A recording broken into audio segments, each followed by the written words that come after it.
Welcome, everyone, and thank you so much for coming to join me in marking the publication of my book. People have really come from all over today, and there are people here from LA and Boston and New York and New Jersey, people I've known a really long time, people I've met more recently. Some of you I'm meeting for the first time today, and I just really want to thank you profoundly for coming to join me today.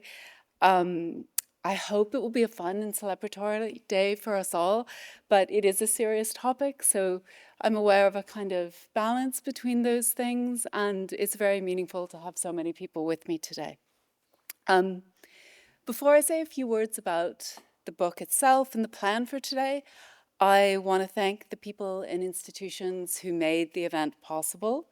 So thanks to the BMA for hosting it, and in particular to Robin Joyce, who's the Assistant Curator of Academic Engagement, for working with me on it, and Natasha Water, who's behind the scenes doing all the IT today.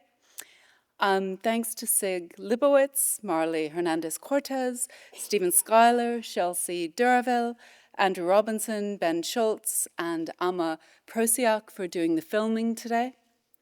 Thanks to Johns Hopkins, especially the deans at the Krieger School of Arts and Sciences, the William H. Miller Department of Philosophy, and the Alexander Grass Humanities Institute for sponsoring it. And thanks most of all to Quinn Broussard and Danielle Stout, our administrators in the philosophy department. They've both been absolutely incredible, not only for their professional attention to 1,000,001 details. We've been joking that today's a bit like putting on a wedding, and they were the wedding organizers, but also for their enthusiasm for some of the more quirky parts of the day. And in particular, Danielle went so far as to make by hand the chocolate rat pops that are sitting over there, and which I hope everyone will have at some point. They're, your snack for the movie that we're going to watch later today. So this was really beyond the call and such a lovely thing to do. So thank you, Danielle, and thank you, Quinn, as well. Unfortunately, Quinn can't be with us today. Okay, so I guess the first question is, what would you all do alone in a cage with nothing but cocaine? I thought I should begin by explaining why I chose this title. And the reasons are twofold. At the book's heart is really the idea that understanding addiction isn't only a scientific project, but also a humanistic and imaginative endeavor. And so I directly address you, whether that's the reader of the book or the audience here and now, at various points in the book, in thinking about addiction, here with you now, to really sort of invite that participation in the endeavor. So the title is kind of deliberately provocative in throwing down that sort of humanistic, imaginative gauntlet from the very start. But it also alludes to an important scientific experiment from the early days of animal models of addiction. So let me tell you a little bit about that experiment. So in 1985, Michael Bozarth and Roy Wise trained rats to press a lever to get a dose of cocaine, and the rats were then permanently housed in an experimental chamber containing only food, water, and the lever that they could press for as much cocaine as they wanted. So in other words, the rats were effectively alone in a cage with nothing but cocaine. So I don't think anyone, whether you've read the book yet or not, will be surprised to learn that the rats in this experiment took an awful lot of cocaine. And because cocaine suppresses hunger and thirst, they also stopped eating and drinking. And within a month, 90% of them had died. And I love thinking about this experiment because it's such a beautiful illustration of the currently dominant scientific paradigm of addiction, which is, of course, the brain disease model of compulsion. So suppose you ask, why would any animal abandon itself to cocaine at the expense of food and water?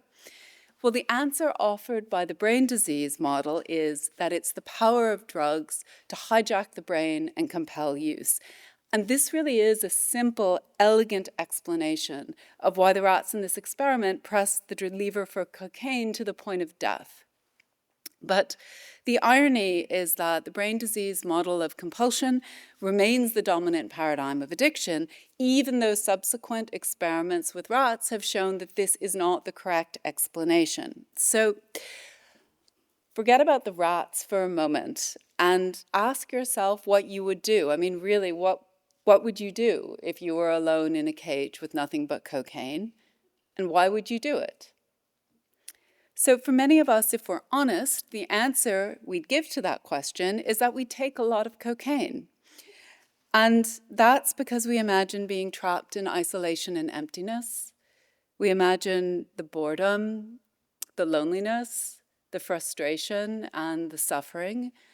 And we recognize that in that context, there's one and only one thing that offers any relief, and that's cocaine. So we have here an alternative hypothesis generated by imagining, honestly, what you would do alone in a cage with nothing but cocaine. And the hypothesis is that it's not the power of drugs to compel use that made the rats in the early experiment press the lever to the point of death. It's the fact that they were alone in a cage with nothing but cocaine, right? So it's the barrenness of their environment and the impact of that barrenness on their psychological state that explains their behavior.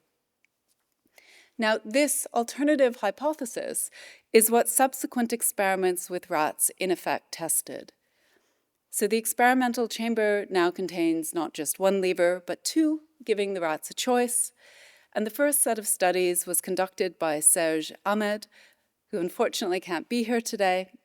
And the choice was between a dose of cocaine and a drink of sweet water. And incredibly, 90% of the rats in his studies chose the sweet water, even when they showed every indication of addiction. Then, in an adaptation of Serge Ahmed's design, Marco Venniro and David Epstein, both of whom are on stage, and Yavin Shaham, who I can't see right now in the audience because it's dark for me, but you can potentially see if he puts his hand up, replace the sweet water with social reward. And that was simply a minute of playtime with another rat. And Marco, David's, and Yavin's finding was even more astounding. So virtually 100% of the rats chose the social reward, even when they showed every indication of addiction. So the title symbolizes the integration of a scientific and humanistic orientation by alluding both to the imaginative challenge of the book that I make to readers and also the history of animals, which I tell in the book. And this integration is really at the book's heart, and it's the foundation of the new paradigm that I develop in it.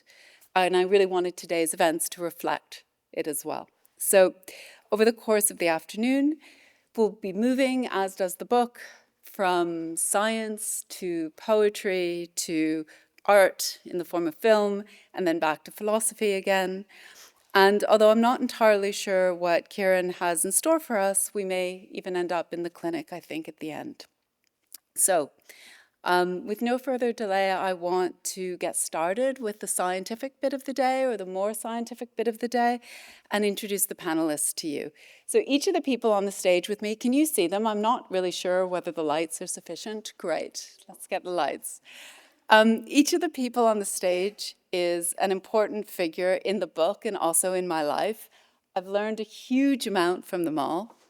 So I've already mentioned Marco Venniro. He's the one at your far right, and his amazing social reward studies. Marco is Associate Professor of Neurobiology and Psychiatry at the University of Maryland, and the most recent recipient of the prestigious Jacob P. Waletsky Award from the Society of Neuroscience. Okay, so Marco is also, if you haven't seen it, the illustrator of my book and has a sideline as a rat addiction artist. So you will be seeing some incredible pictures of rats and addiction on the screen behind the panel today, all of which are Marco's. Yael Niv, next to Marco, is Professor of Psychology and Neuroscience at Princeton University, Director of the Conte Center on Latent Cause Inference in Mental Health, and recipient of the prestigious I have to get this right, Yael, hang on. Let me turn the page. Troland Research Award from the National Academy of Sciences. So Yael studies the computational processes underlying reinforcement learning and decision-making and their relevance to mental health and treatment. And Yael is also highly unique in somehow managing to pull off the trick of being an absolutely brilliant neuroscientist and an absolutely brilliant neuroscience critic. So Owen Flanagan, next to Yael, is the James B. Duke University Professor Emeritus of Philosophy and Neurobiology at Duke University, and he's also now Professor of Philosophy at NYU Abu Dhabi. He is a pioneer of scientifically engaged philosophy of mind and the author of no less than 14 books, having just finished my first. I don't know how he has done this. Most recently, the wonderful and also wonderfully titled, What It's Like to Be an Addict. So I like to think of Owen's book as a kind of older sibling to mine, and if you haven't read it, I can't recommend it highly enough. David Epstein, right here, is the David Epstein is chief of the Real World Assessment, Prediction and Treatment section at the National Institute on Drug Abuse. David's work on addiction is really exceptional for its theoretical innovation, but also its practical significance. And he's also a leading champion of the heterogeneity of addiction, which is a core characteristic of the new paradigm that I develop in the book. And for those of us who work in the field, I think the way we would describe David is that he's the person you ask if you want to know something and you can't figure it out yourself, because David will be able to. Okay, so the panelists and I have identified 4 broad questions for discussion, and the way things are going to work is that I'll ask a question and ask one of them to take a lead in answering it before there's a general discussion. There's also a mic on the floor, it's over there, and we really would love you guys to ask questions at any point. I will try to keep my eye out for anyone lining up behind the mic and also pause, time permitting, between topics to just invite questions and see if anyone wants to ask anything. So please do ask. If you have anything, just try to be succinct. And I'm going to go join the panel and begin with our first topic.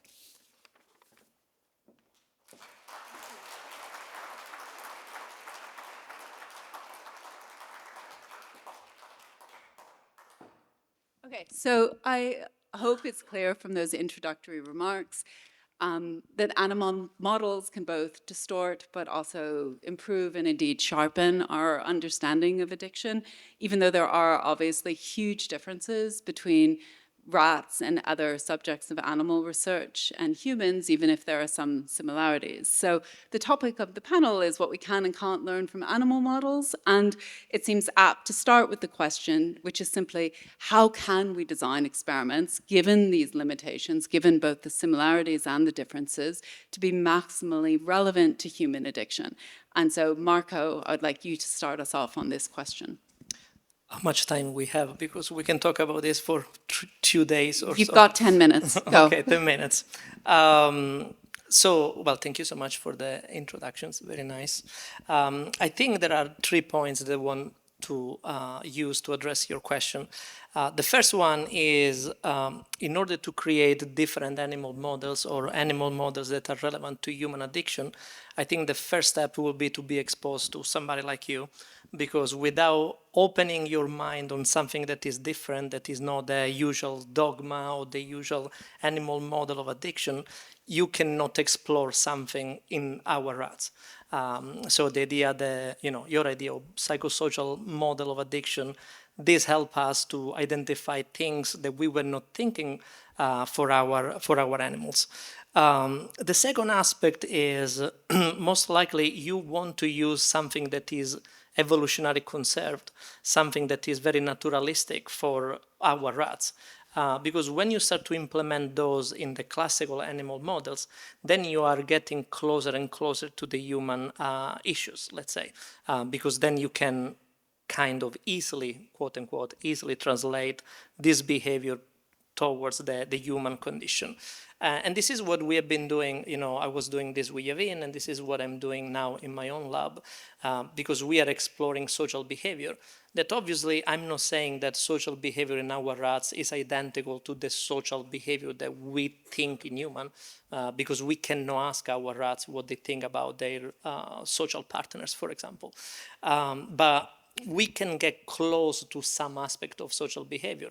We can model social interaction by asking a rat, to perform a task, to open a gate and interact with another rat on the other side. Obviously, when I say social has a spectrum. It's not just one behavior. There are different parts that will create social behavior as we think about social behavior. We know that in our case, we were able to show that social behavior is protective against drug of abuse. But in reality, we know that there are other social behaviors that actually will facilitate drug use. Social peer pressure and things like that.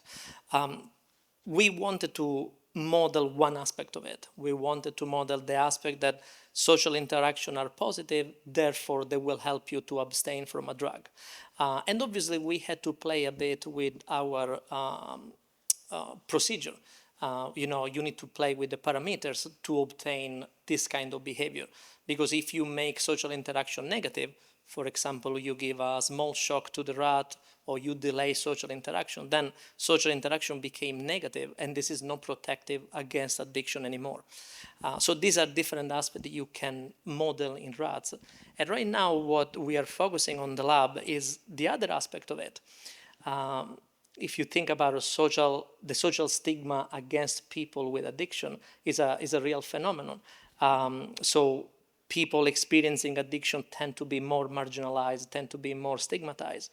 So what we are doing with our rats, we are asking the partner to perform an additional task if they want to still interact with a rat under the influence or not.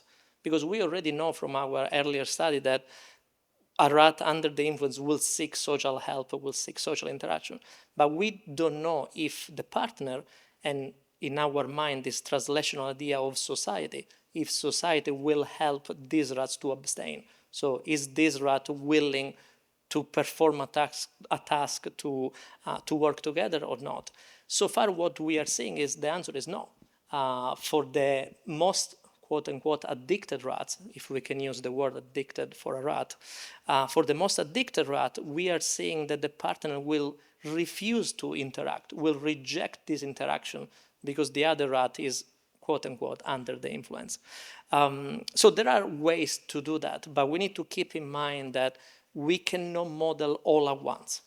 There is not a magic model that will do everything. And as you said, at some point we need to acknowledge that our rats are not humans, or probably the humans are not rats. I'm not sure which one is best. But we Both can, is good. yeah, but we cannot do all in one animal model. We need to identify what is the part of translational work that we want to do. And then one last point that I think is the most critical one, and it's perfect for this panel. These days, you cannot create an animal model by yourself in the basement of your lab. Although I love behavior, I love to watch my rats, to train my rats. If I don't get myself exposed to different ideas, to different aspects of science, or even outside of science, I won't be able to create a relevant animal model anymore. We need to try to get out of the dogma of animal models per se, and we need to start thinking about a more holistic way to create the animal model, to back translate to the clinic and keep the discussion going. Otherwise, the animal model will be there and it will be not very useful. It will be just, for my pleasure, I develop a new animal model, but what it is for. So that's what I think. Does anyone else want to add? I want to ask Go a question, follow-up question. So you're talking about stigma and people are not willing to help because of stigma. It seems quite obvious that the animals, the rats don't have stigma against each other. So not being willing to help, do you think that is because, so I know a lot less than you about rats, but I have seen that they, for instance, if they're together in a cage, they sleep, they kind of cuddle, but if one is very sick and maybe dying, I don't know if they cast that one away or it goes away on its own, but it doesn't sleep with all the rest. So is it that the more addicted they are, do you think, I mean, we don't know, but maybe you know or have data on this, that they estimate that they cannot help, that it's too far gone in some sense? I believe so. I believe so because the experiment we are running right now are with heroin. So if you train them for several weeks on heroin, or if you use other way to get them addicted, you can see that they look, I don't want to say sick, but not as a normal rat. And we believe that the other rat is perceiving this different state. And for this reason, this interaction is not as positive as it was before. But if you ask the rat, the addicted rat, to press for social, the rat will do it. So there is a seeking for social interaction even after this drug exposure. But the problem is that from the other side, obviously we cannot talk about stigma in our rats, but from the other side, there is this kind of rejection situation. One thing we want to do now is to have the partner under the influence as well. Because could it be possible in our prediction that if the partner is under the influence, probably they will be able to still interact or willing to perform the task to interact because they can, I don't know, identify with their state, for example. Marco, have you found an effect on the drug taking in the rat who's rejected yet? We haven't done yet. For sure, I can tell you that this happened to the most addicted rats. If we have some middle ground, let's say, rats that are taking drug but not so compulsively, this phenomenon is not this strong. This will go back to what you were saying about David, about heterogeneity and stuff. So we need to run a lot of animal to identify those that are being rejected. And also the question is, are you rejected because of this single partner? Is another partner not going to reject you in the state? So we need to do all these iterations before we can conclude that this is the real phenomenon. So are the rats showing individual variability in how tolerant they are towards other rats that use drugs? In this case, yes. We are seeing that if you change the pairs, if you change the partner, you could see different things. So summarizing, I feel like part of what you've said is that on the one hand, to make animal models relevant, there has to be a kind of broadening, right? So a looking to things which are outside of classic paradigms. But on the other hand, a precisifying, right? So the questions become smaller and really specific. And the sort of aspiration of producing a general model as opposed to understanding, say, how drug taking might be influenced in a particular animal when they're rejected socially by a conspecific becomes a much finer grained question, but one which feels then like it might have some translatability. Yeah. And the key is to use all the animal model that we have been developing the last 50 years, because I'm not inventing anything new. I'm reusing the same thing that we have been working with. I'm just adding some of these aspects that we are discussing here. I'm still using drug self-administration. I'm still using the validity of a relapse model or the validity of an extinction session, but I'm using in a different umbrella now. Like the idea is, can I achieve something else that is not just the drug taking aspect of it? Other comments from the panel? I am going to pause to see if anyone wants a question. It's very hard for me to see. You can see anything from here. Does anyone? Oh, yes. there is a question. Yes, thanks.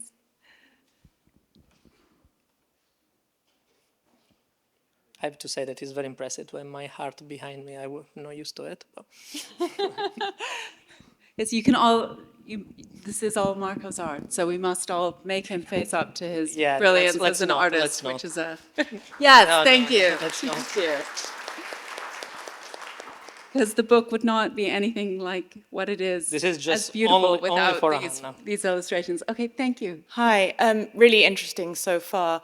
My question is about, and I'm sorry I don't know your work well enough, and I'm also a primatologist, so I don't know enough about rats, but I was wondering whether the rats are choosing to disengage or not even participate with your addicted rat because they are an unreliable partner in whatever task they're doing, beyond just their body condition. We know in studies of cooperation that you stop cooperating with somebody that's unhelpful. I wondered, A, that, and B, if you offered your addicted rats the opportunity to choose between another addicted rat versus a quote-unquote clean rat, whether they would who they would choose, and again, if it comes back to that sort of reliability in a partner. Well, thank you for your questions. I also don't know what I'm doing, so we are on the same page on that. So I'll start with your second question because you're giving me a bit of PTSD because I had to create my own boxes and cages to do these experiments. So your question is great. It will be great to have an additional, a second partner chamber somewhere on the other side. But it was very tough to build those boxes the first time. So the idea to build a third version of it, it makes me a bit, thinking for a second. It is a great question. It will be great to do an experiment like that. If I have to predict or say something about it, I will say that an addicted rat will choose to play with another addicted rat rather than a drug-naive rat. Although it will be interesting, it's an empirical question, it will be interesting to see that because I don't have the real answer. For your other question, so our rats are cage mates when they arrive to the facility. So they know each other for before and they stay together for a few weeks before we start the experiment. And we keep the same partner throughout the entire experiment. So they know exactly who is coming. Obviously, you can play with familiar and non-familiar rat, but we have not explored that in this rejection aspect of this. It could be that a non-familiar rat will be more keen to interact, especially at the beginning, because there is a novelty component in it, but I don't have an answer for that yet. In 6 months, give me 6 months. Yeah, Owen. Yeah, just a quick follow-up on that, the question. So I think it's a really interesting point, and I'm glad you invited it, because Yael first asked in terms of the stigma modeling. I think this is a terribly important problem because one does hear, of course, in discourse about drug use, drug abuse, addiction, isn't it unfortunate that there's so much stigma attached? And it's often said in a glib way, as if it could just go away magically, were one to recognize certain facts about the nature of addictions. But of course, one of the things that the question just invited is reflection on the fact that it may just be that certain kinds of drug use will be negatively valenced in general because it produces unreliability in social partners. I mean, there's many different kinds of stigma, but that goes back to what Yael asked you. She said, were they not playing with the conspecific because they thought it was too far gone in the way of a dying one would be? And that would be a very different cognitive affective sort of response, right? So, but I think it's a terribly interesting question how to model such things as that we think of as distinctively human, things like shame, guilt, feelings of stigma and rejection and regret and remorse. We'll want to do that if we can, and I guess maybe, well, primates are next up, but we shouldn't do that to them. So, but it's an interesting topic. Thank you. Thank you. I mean, before we move on, we're going to come to a question about the subjective experience of addiction and its relevance to studying it shortly. But I wonder if we want to just sort of get on the table the kinds of things that seem very relevant to us about addiction, which really are going to pose problems in modeling in simpler animals, right? So, Owen, you just named a few. Anyone want to add anything to that list? Shame, identity. Denial is one, which I'm always curious about. I don't know if rats can be in denial, even though they can be ignorant. So you might feel like there was something that you could do to move from the role of denial in humans to a rat, even though obviously they're not going to be motivated by deep unconscious psychodynamic processes or anything like that, but they can be ignorant. Responsibility and blame, the two words that come from you, your work. Yes, they're not good at taking responsibility. Yeah. Well, I don't know if that's the way I was thinking about it, but feeling like they have responsibility, like they need to take responsibility, being blamed by others that they are not taking responsibility, all of that. Yeah. Okay, well, let's put just a flag in that for future. Okay, so unless another person wants to jump in quickly, I'm going to move us to the next question, which is going to go first to Yael, even though she's the sort of funny person on the stage, to answer it first. So there are two of us on the stage who are philosophers, right? Me and Owen. And we're both very scientifically engaged, but we are philosophers. And we've both written these new, quite long-winded, potentially, books on addiction that are interdisciplinary, but really aim to keep the big picture in view. And meanwhile, in 1988, there was another philosopher named Herbert Vingeret who wrote a similar style of book, right? So I said earlier that Owen and my books were siblings. He's maybe a second cousin or something like that to ours. So it does seem notable that all these contributions are from philosophers, and putting aside the kind of obvious point that we often have time to write books while scientists have to win grants and run labs.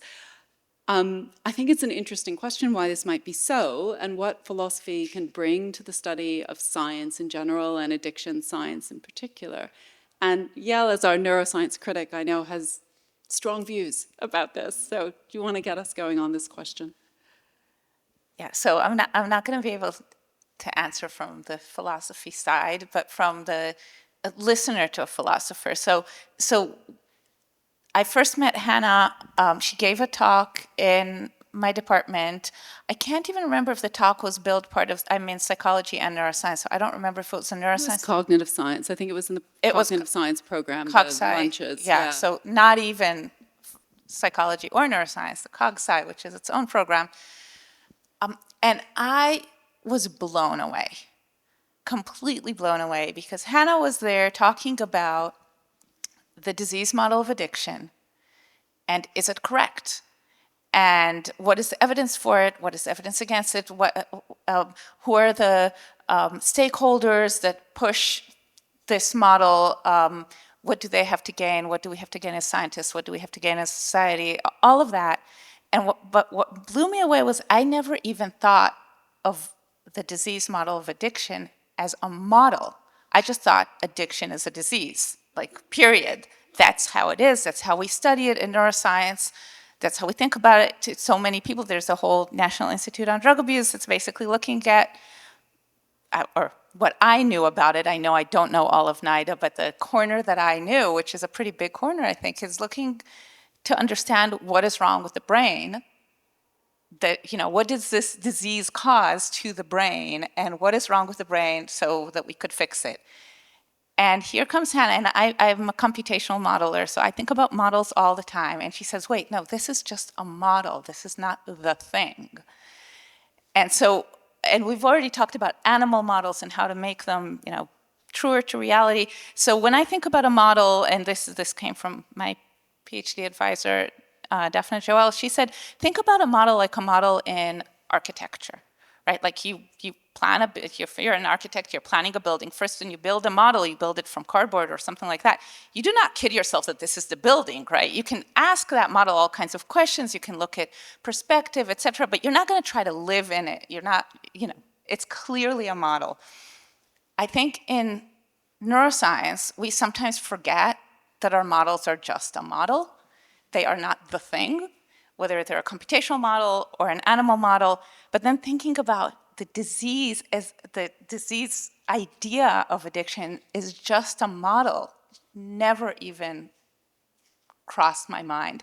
And it puts the right boundaries there, because it tells you, okay, it's not completely useless, right? We can think about some things that might be altered in the brain as a result of the drugs. Like you said, cocaine makes you not hungry. I mean, that affects behavior, right?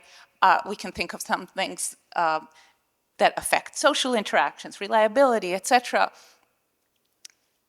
But this is not going to answer all of it, and that's not where we have to stop our inquiry. And there are many important questions, like how do we help people who are addicted, or how do we think about societal, the role of society, or the role of what else do you have in life other than the drug in a cage alone in helping you get better. And all that does not fall within the disease model of addiction.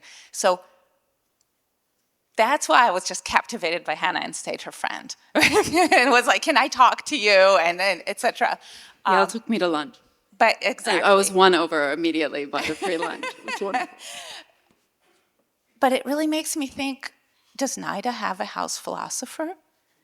Does NIH in general, when we think about mental health, all of what we think about mental health is probably different levels of models and not the thing, period. We need philosophers. I feel like knowing you that we need philosophers to, it's fine to say to keep us grounded, because philosophy seems like the opposite of I grounding. don't think it's what we're known for, really. It's like down to earth, common sense people. But Yeah. maybe to see that big picture, that when you're in the weeds, when you're making the boxes and thinking of the experiments, and all those experiments are so important, we forget the big, big, big picture, that maybe, a house philosopher at NIDA, the government puts so much money into National Institute of Drug Abuse, hire a philosopher too, to just keep us all honest. I think many of us would take that job if it was there. I mean, it's interesting. I do feel there's going to be pushback and resistance. So, I mean, I want to say that your interest in that talk was incredibly meaningful, and we've had many, many wonderful conversations. But it's not always the response I get from neuroscientists who work on addiction. People can be very resistant and indeed quite angry. So, I don't know how much that comes from challenging assumptions which are deep, or how much it comes just from the way we're all in different disciplinary silos so often, and you kind of want to keep your turf so that you keep your funding or, your sense of well-being. But those conversations feel important to have, and they're hard to have. I've found them hard to have over the years with many people. I think in general, because of how the science that we do is intertwined with the funding, right? We need the funding for the science. It distorts some of what we do and the questions that we ask, questions that we can ask, the way we frame them. So as a computational neuroscientist, computational modeler, now I study mental health, but I used to not in the beginning. But if you apply for grants at NIH, you have to say this is relevant to some health thing. So, you kind of spin a story. And NIH funds basic science too, so we know the story is kind of spun in quite far. This is basic science, I'm just trying to understand the brain. But then we might get into that cycle of mistaking that basic science story that I really wanted to understand reward processes in the brain, so I said this is related to addiction. And then I suddenly think that addiction is just the reward process in the brain and not more than that. And then we miss a lot of research that is really, really important. I mean, do not take the money away from us, but also give money to them, right? It's also important to do the science that doesn't even look at all inside the brain, because addiction is not all inside the brain. It's a societal factor as well. And if we don't do that research, because there's this fetish of if you're not looking at the brain, you're not actually a scientist, definitely not a neuroscientist. Well, I don't look at the brain anymore, and you called me a neuroscientist still. So I will hold on to that name, because I do think I study the brain, but I don't have to be recording from the brain to study the brain, because the brain causes behavior, and behavior, causes a lot of, it's related to a lot of things that we can observe without looking inside the brain. So I just think, again, I'm not saying the research that is done is not good and should not be funded, but it's not everything that needs to be done. There's a whole other domain that is getting very short thrift, getting very little funding, and maybe the key to actually helping addicts is in that research that is not being done enough. Owen, did you want to come in? You looked like you were itching to speak. Well, yeah, and so it's an interesting question about why, I mean, both, Hannah's view in her beautiful, beautiful, wonderful book is this view about addictions as heterogeneous and plural. And one of the things that struck us in the 2 decades that we've been talking is, one of the advantages of being a philosopher, besides the big bucks, is that we actually aren't committed to any particular kind of causal explanations of phenomenon. So I grew up in the Boston area I was in graduate school and then stayed on to teach in the Boston area in the late 70s and early 80s. And in those days, if you were studying mind, everybody knew this hexagon, I think it was, from the Sloan Foundation. And it said, to understand mind, you have to do psychology, anthropology, linguistics, computational neuroscience. Well, that probably didn't exist then, but neuroscience. But it was just taken for granted that this project of understanding mind in all its extraordinary, glorious, and both the thrill of victory and the agony of defeat, all the sides of mind were going to have to be involving multiple sciences that attend to psychological phenomena. And that was just so taken for granted. So when I got to studying about addiction, I was struck by the consistency with which, if I read a neuroscientist, they're going to say, not because they have to, but they're going to say, addiction is a brain disease. But what they really intend, I mean, to interpret it charitably, is I study the brain stuff in this extraordinarily difficult phenomenon. I'm not studying the anthropology of addiction, about which there's extraordinarily interesting work. I'm not studying the sociology of addiction, about which there's extraordinary work. About social contagion of addictions, because there's extraordinary work. But you go over to the anthropologists and they say, oh, this is a sociological or anthropological problem. So one just needs to take, I love the way Yael put it, these are different models, and for good reasons having to do with the intellectual division of labor, people take the part of nature that they're good at describing by their empirical and methods. But the whole picture has got to be, for something as complicated as addiction, it's pretty clear it's a psychobiological, social, behavioral disorder. And, but I think because we philosophers just are not committed to any particular sort of type of causal explanation, we just want the whole theory to emerge. And that's why we don't seek funds too often. No one funds us, no. Hanna, Yeah. do we have time for you to tell the Gosling story? You want me to tell the Gosling? Yes. This is your favorite story. Are you sure you want me to tell it? Yes, Okay. because I heard it from you. Okay. So this is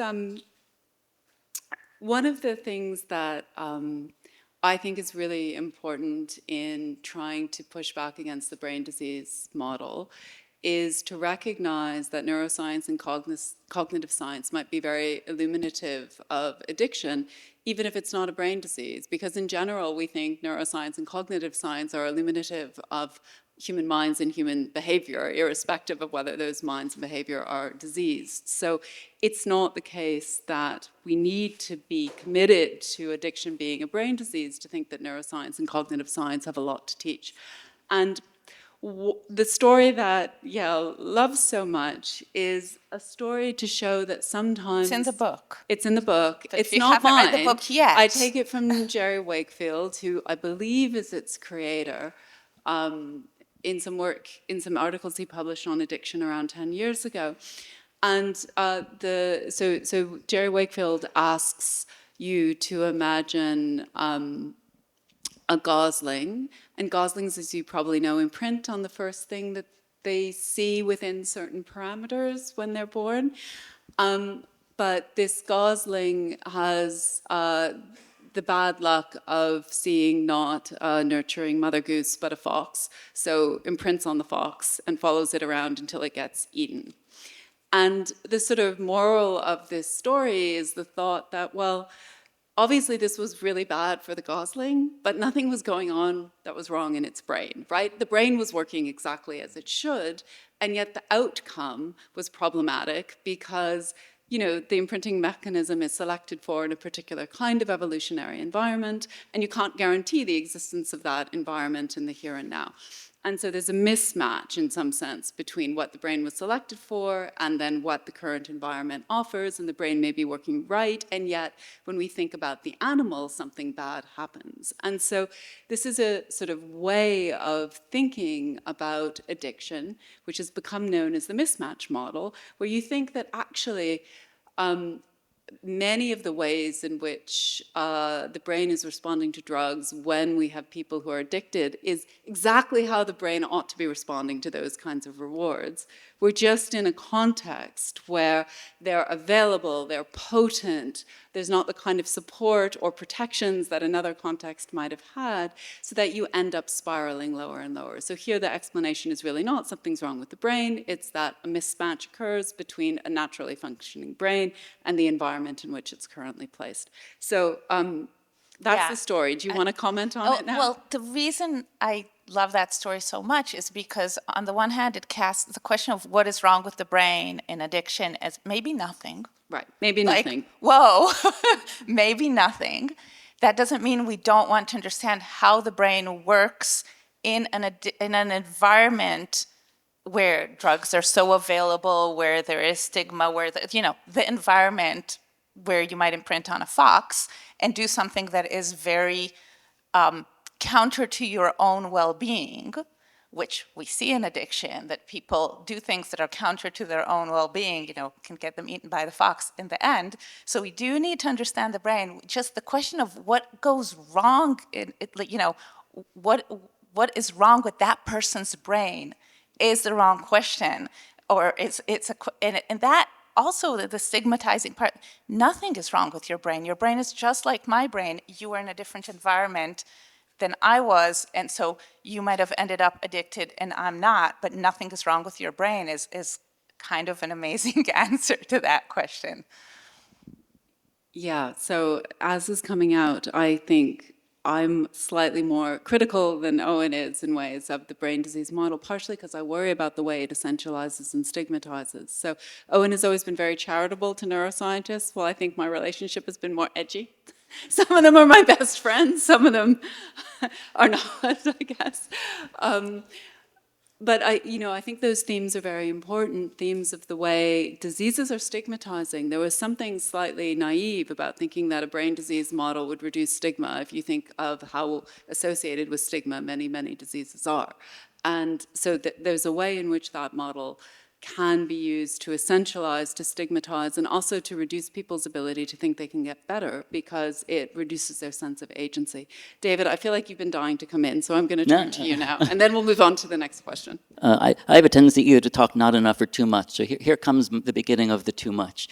And I know, Hanna, you've wanted me to speak about heterogeneity in addiction, yes. And in keeping with that, as you know, my take on on addiction as a brain disease is sometimes it is, sometimes it ain't. For some people, that's the level on which to look and to intervene and explain, and for others, not so much.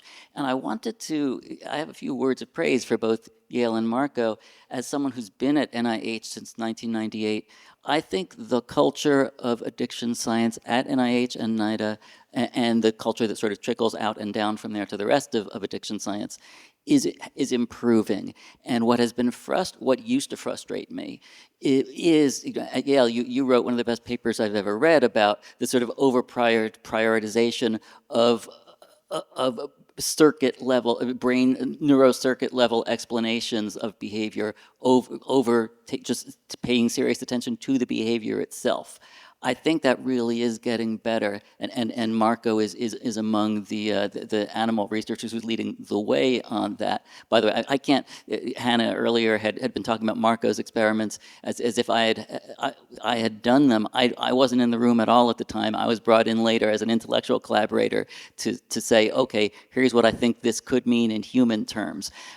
What had been frustrating me for a long time at NIDA and NIH in general was that behavior was seen as something to sort of skip past as quickly as you could so that you could study its neural basis. So that if you had a model in which a rat was doing anything that had anything to do with drugs, for example, being alone in a cage and escalating its intake of cocaine, you would say, all right, I have a cocaine-addicted rat. Here's cocaine use disorder. I will now delve into the neurocircuitry and the genomics and the proteomics of that with a lot of whiz-bang technology that will get you published in journals like Cell and Science and Neuron. And you haven't taken the time to stop and ask exactly which aspects, if any, of addiction am I modeling? What does the behavior mean? And Marco is among the neuroscientists and behavioral scientists who have taken the time to say, okay, wait, let's look more closely at the behavior. Let's set up more complex behavioral situations, and then let's interpret the rat's behavior more complexly than we did, and let's understand the behavior as fully as we can before we start diving into the neurocircuitry of it. And that's getting better and better, I think, at NIDA and NIH, and I'm pleased with the way that you've helped to lead that change. This doesn't mean that Marco is a smart person. Probably the opposite. So going back to one last thing, I know that you want to move on. I agree with everything we are saying here, but also we need to understand that we have done 20, 30 years of the same thing over and over. The change, by definition, is not going to be immediate. We are trying to say something that for people has been like the dogma has been the central hypothesis and everything like that. So personally, I'm not the most patient person out there. I tend to have everything done immediate and things like that. So even coming for me is very difficult. But what I'm trying to say is that it's true. It's time to get people from different background, people from different ideology in the same room. But I think we are starting it. We are just having the weight of the time. We want this to happen yesterday. And obviously it's not happening with that speed. But finally, we are finding a way to do it. And this panel is a great demonstration of it could be done. We can go to a meeting and suggest a panel like this with something that is not usual or the same talks that you are expecting. And I think over time, people will start thinking differently. But in my opinion, it will take some time. Are you canceling us to be patient? That's so out of character. I cannot do. It's I didn't say that. I'll say that. I cannot say that. Yeah, It's no, I against know you my can't. nature. I think there is a question over there. Yes.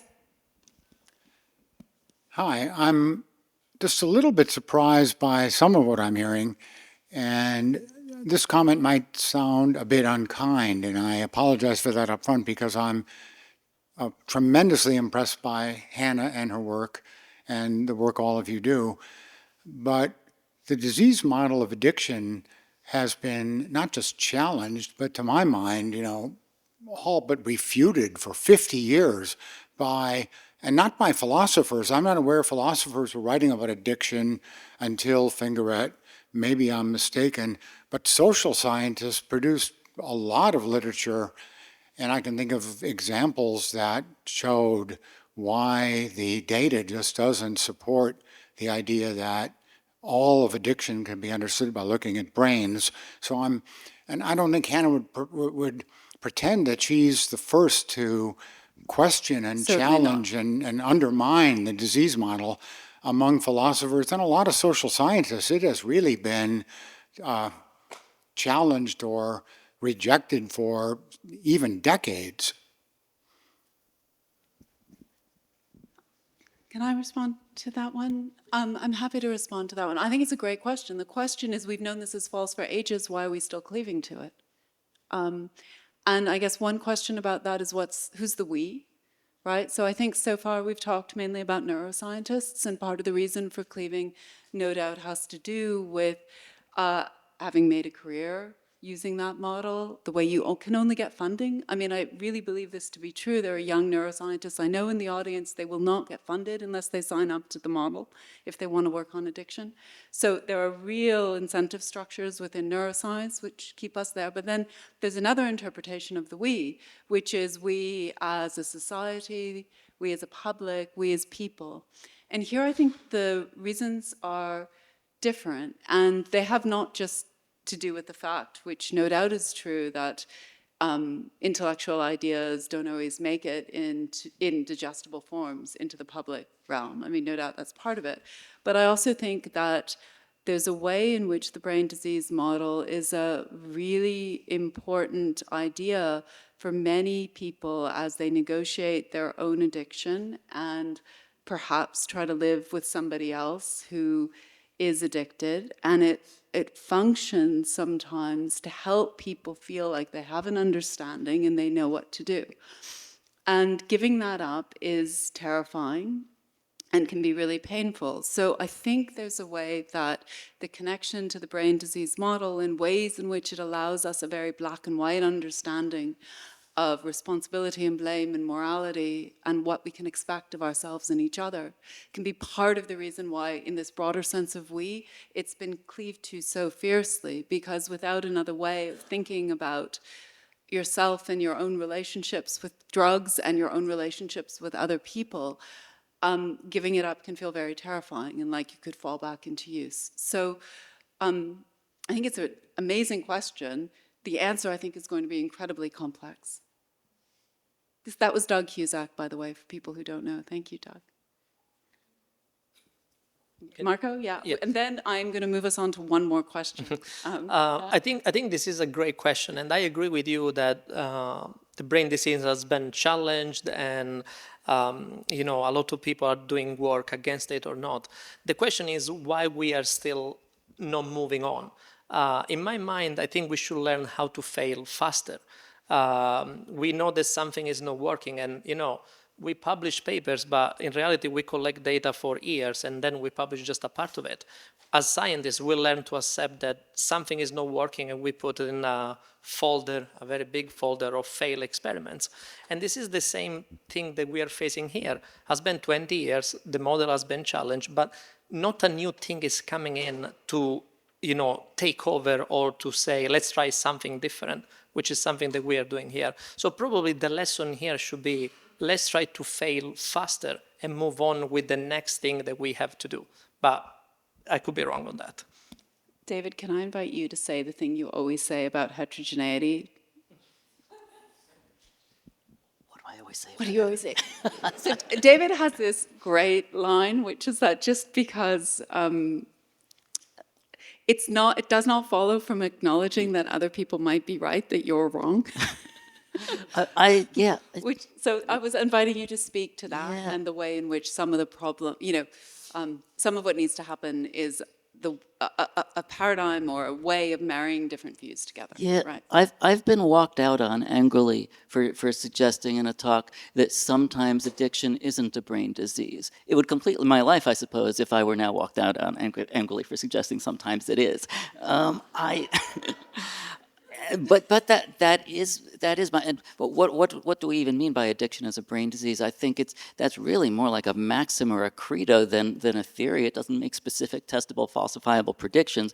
But if what we mean by addiction as a brain disease is that in some cases, for some people, addiction is best understood at a neural level and best intervened with by biomedical interventions, be it a medication or, I don't know, TMS, deep brain stimulation, that nothing else will work, nothing behavioral or contextual or psychological will work, and that there has to be a biomedical intervention.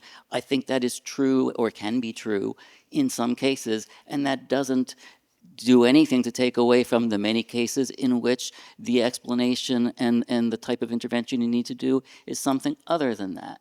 So I'm always, I guess I've learned not to be surprised now, but by how angry people can become when I say everybody can be right for some cases in some times. I was going to say something else and I forget what it was. So maybe I'll remember it later. It's okay. Let's have one last question and then we'll stop. So I'm going to take us back to the subjective experience of living with addiction, right? So we've talked a lot about the brain disease so far, but that's something which actually all three of the philosophy books we've talked about, Fingeret's as well, but definitely Owen's and mine, really foreground is the way in which there's so much to learn by listening to what people say about their own lived experience with addiction. And, I think that kind of message is something which is more present in the social sciences. Certainly it's more present in bioethics or public health or anthropology. I think more mainstream addiction science is starting to recognize its importance, but it's not sort of quite as well enmeshed, right, in how most sort of addiction neuroscientists or cognitive scientists are thinking about addiction. But it does really raise this general question, which is like, how important should it be, right? How much ought we to be trying to do justice to first-person experience and testimony? And also, relatedly, is it true that we could model that appropriately in animals, right? Is there any possibility of modeling human addictive experience, not just behavior, in animals like rats? So, Owen, I'd like you to start us off on this one. So yeah, thank you very much. So in my work, some of you know, I am an addict, or was an addict, as I tend to say. For 20 years on and off, I was alcoholic and used benzodiazepines, even more than alcohol. I've tried most everything, and not everything, but almost everything at some time or another. And I haven't used alcohol or benzodiazepines for 19 years. Because of my history, and because I was a philosopher of mind, also interested in ethics, I thought, well, I'm sort of fairly well positioned. Plus, I had a career that was successful. So I was what people are surprised sometimes. They'll say, "You were what?" And I say, "Yeah, it's not that hard. It's not that hard." I was a summa cum laude in drinking, walking up to the bar and staying there. But one of the things that so one of the ideas that in my own work is that besides, of course, taking the objective third personal view of science and trying to understand ourselves from the objective scientific point of view, there is the question of what is it like to be an addict? If there is any single thing it is like to be an addict, and my answer to that is there isn't any single thing it is like to be an addict or a drug abuser, and just sticking with substances for now.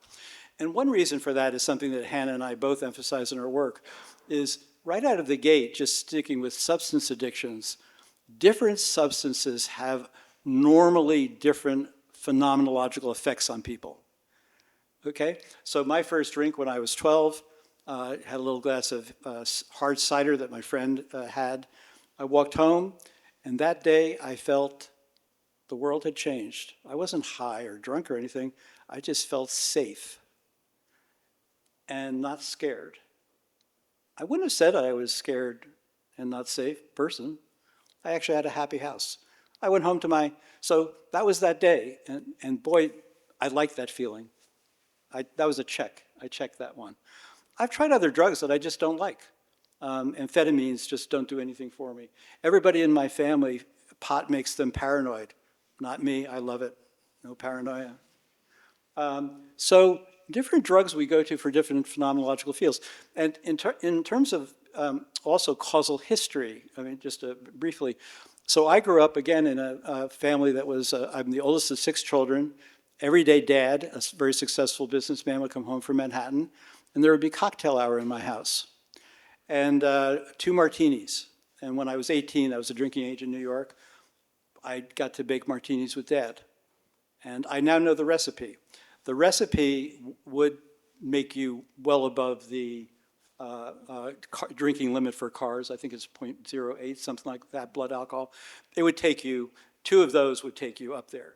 But that was a ritual that was actually thrilling for me. I loved when Dad came home. It was exciting. It was family. We all got to talk about his day. We sat down for a collective dinner. But I wanted to be the kid who had cocktail hour one day.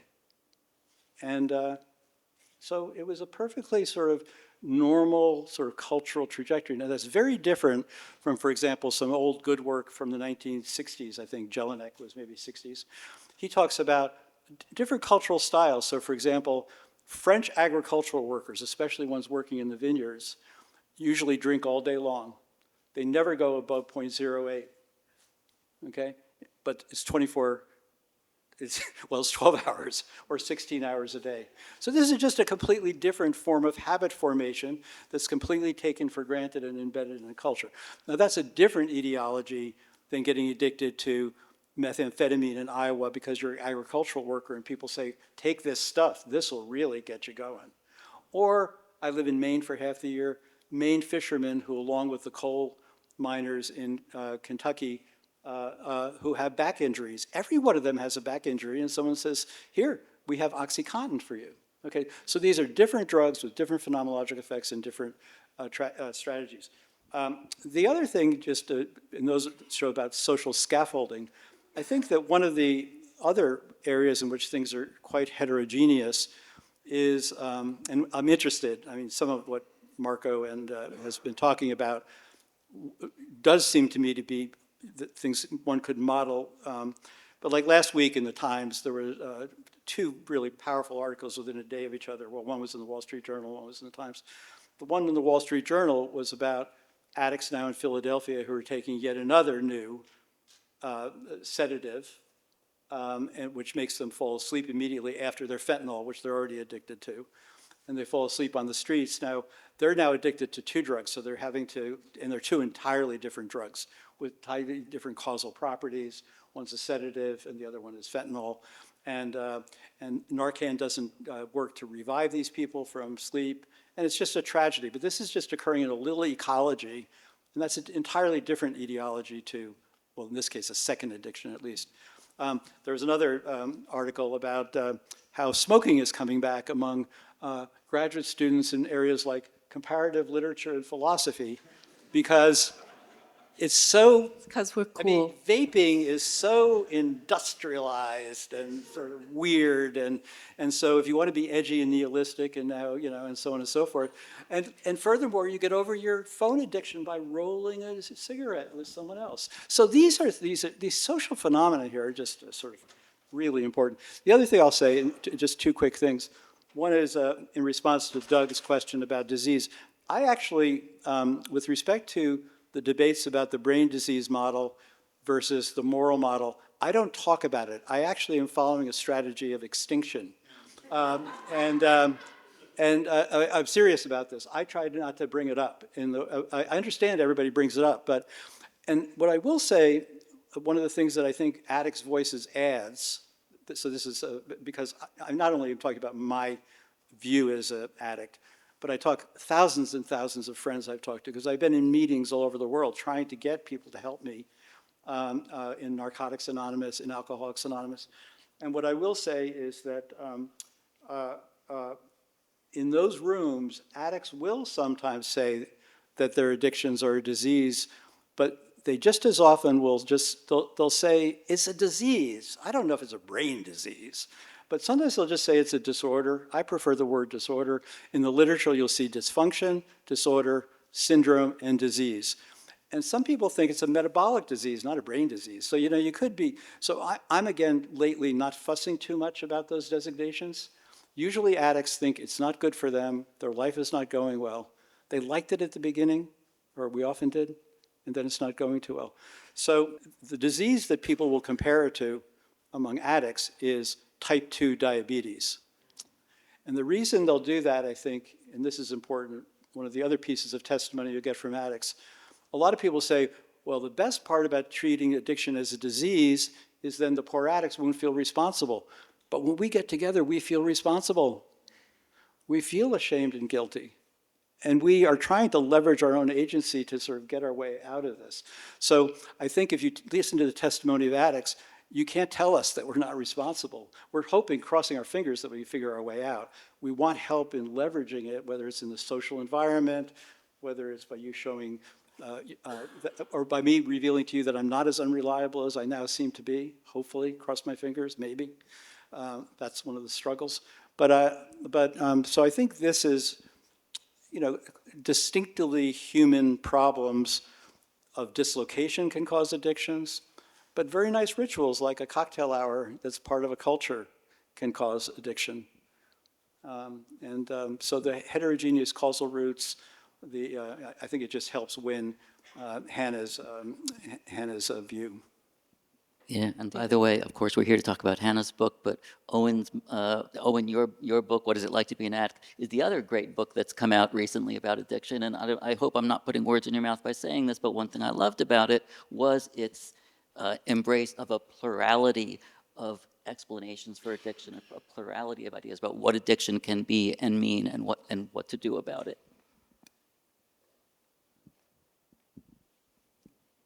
Final question from the audience? Yes. Travis. Hi. Congratulations, Hannah. And thanks for bringing this all together, which is great fun for us. So I have a question related to this ongoing conversation about the heterogeneity of addiction. And it's about whether you can like lump types of addiction, especially with reference to where the brain disease model makes more versus less sense. And so one thing that I've heard people talk about is that it really sort of makes the most sense in the case where you have significant psychological comorbidities, like with bipolar disorder and schizophrenia, that at this point it starts to feel like, Maya Salovitz talked about like broken brain is so insulting because like that's just not the way we should be thinking about it. But then you talk to some folks who are like, medication is the only thing that will help me because it's so mixed up with so many other things that are going wrong in my brain. And that feels like quite a different model from the one that starts with cocktail hour, that gives you this like really rich sense of ritual and history.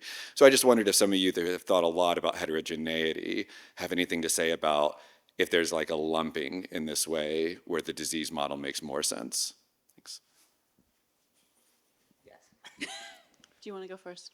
You start, David. No, I mean, I think in some ways I've already stood on this soapbox, so I'm just going to say yes. I think yes, there's a time to lump and a time to split, to put it ecclesiastically, and we don't, I don't yet know exactly where the lumpings and splittings should occur when we talk about addiction, but I think we have to learn where and when to do both. That's all I want to say right now about that.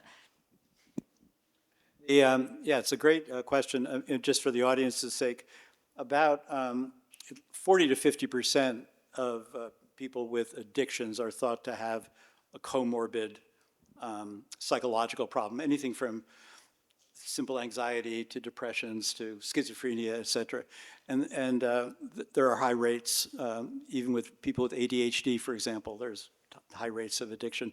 But so it's an interesting question. I guess I think that most medical professionals who I know treat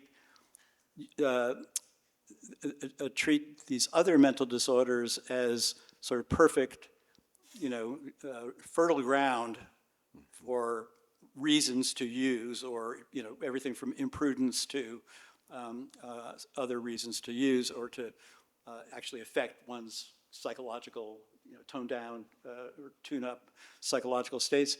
But I would think of them, I think most people think of them as having different etiologies, the addiction part and the other parts. Yesterday, by the way, in terms of typologies, I think it was in Nature, I just downloaded this article, I haven't read it yet, but it's saying that mental disorders could be categorized in terms of 5 different types. I don't know if people saw this yesterday, but the types were all, it's genomics. So in other words, there you might get the thing that people say, this article just assumes that mental illnesses are genetic disorders. And of course, there are people who still want to, there are interesting genetic connections with all these things, we know that.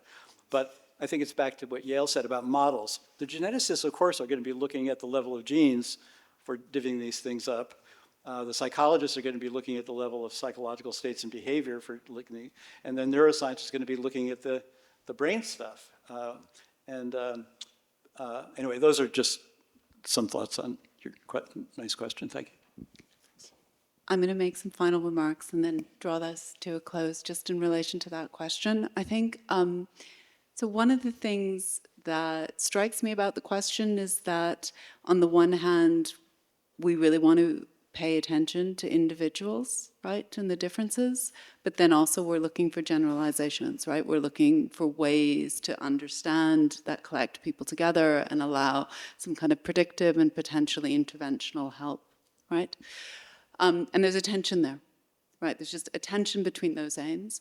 The second thing is that the lumping shouldn't just be about brain, is sort of the neurobiological level of explanation and potentially pathology, one category, and then there's everything else, right? So again, that's kind of like dragging us back as if that's the real question.